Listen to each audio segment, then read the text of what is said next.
I am the Tofu Golem. Please enjoy the video. You'll start by powering the unit off and ensuring it has enough charge.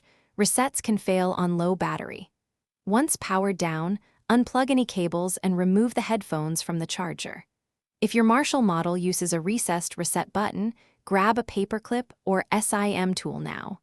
Make sure Bluetooth is off on nearby devices so they don't reconnect mid-reset. This sets a controlled state, so the reset clears settings rather than getting interrupted by power or wireless events.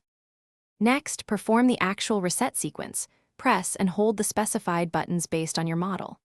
For most Marshalls, that means holding power and the pairing button together for about 10 to 15 seconds.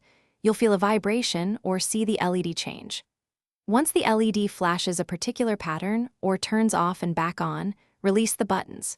If your model uses a recessed button, press it for 5 to 7 seconds until the LED confirms. This reverts settings and clears pairings. After the reset, enable Bluetooth on your phone and pair the headphones as if they are new. Make sure to forget old entries first. If pairing fails, reboot both devices and try the reset sequence one more time. Also check for a firmware update via the Marshall app. Software fixes often solve persistent issues. If none of that works, contact Marshall support or an authorized service center, because recurring hardware faults like battery or button failures may require professional repair. Thanks for watching. Consider subscribing if we helped you today.